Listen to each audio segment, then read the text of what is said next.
So I got a call from my ex the other day. We hadn't spoken in a while, but they did once have a piece of my heart, so I couldn't just ignore the call. Conversation started off with small talk. Hellos, how are you? Innocent on face value. But then I heard that laugh.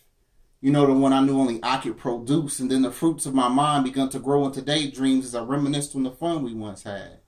Like how we would stay up all night talking and making plans. We fit so well together, they brought up having kids on date two. And no, no, no, no, no. Discussing the destiny of our child's future didn't scare me or cause me to run because even to this day, my ex has a gift with words, switching the combo content back and forth between parental to uncensored. And despite the fact that I made a home with another, they are quick to remind me they were the first ones I chose to play house with. Which is why I just sat there quietly, looking at my wedding ring. As my ex opened up and poured out their heart like an alcoholic finding that last hidden bottle of liquor, swearing that I could be their sobriety and that signing a couple marriage papers didn't change the fact that we got more history on bed sheets and I wouldn't even know how to spoil my spouse on their birthdays and Christmas if I didn't spend so many fifth days of the week turning them into Black Fridays with them. And then, of course, the conversation changed to, are you even really happy? You never even said goodbye. And do you know that when you left, my heart never healed right? Your absence left wounds so deep that the scar tissues I cry into every night will never be enough to soak up all the bleeding, which is the reason I don't even date no more. They went on to say that they won't even try to kindle a flame with anyone else because they still view me as the best man. Y'all catch that? They said they won't even try to kindle a flame with anyone else because they still view me as the best man who left after I read a letter from my spouse. And to be clear, that letter was so long that it could have been a book talking about how we had unfinished business, insinuating that what I had with my ex wasn't even good, but with them in my life, we could have the greatest love story ever told. So yes, the salesman, me, got sold either a plastic trophy of fool's gold or maybe, just maybe, in this marriage I'm experiencing what some may classify as buyer's remorse.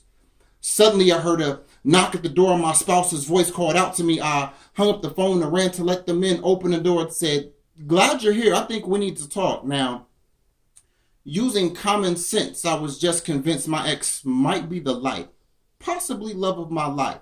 Why? They said they steal for me.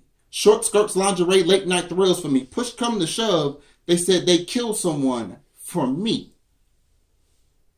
My spouse just looked at me and replied, don't you remember I was crucified and died for you? Tossed and turned for 3 days, got up and rose to leave a tomb just because I thought about you, saw you born incomplete and guided your rib back to you. And if you want to clear up the truth, you didn't choose me. I chose you despite your past. We skipped past the prenup, just my father in a pool of water and a love letter that I broke down into 66 books of our dues. And at that moment, I took the halo off my head and put it around your finger to remind you I will never leave nor forsake you. I'm in this 100%.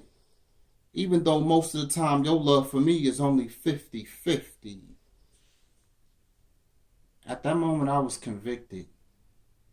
Sentenced to a state of mind of repentance that I didn't even want paroled from, cried a river of tears that could have filled 23 Jordans. Forgive me, I begged, for my arrogance, ignorance, and repeated selfishness, and for all the times you looked for my love in the room and had to mark no attendance. My spouse replied, even when you were living blind and chose to spring into heated summers with your ex, I was making preparations that will protect your fall. Every sin you've ever done, I carry them like calories. And the weight of this world, I've buried in the holes in my hands, feet, inside. Not for a religion, but for a relationship with you. Even if I had to wait 1,984 years for it to begin, you were worth the wait. At that moment, I pulled the cell out my pocket and looked at the name of the last call. Sinful Flesh. Like any normal person, I begun to delete that name and replace it with, don't answer the call. It's your ex.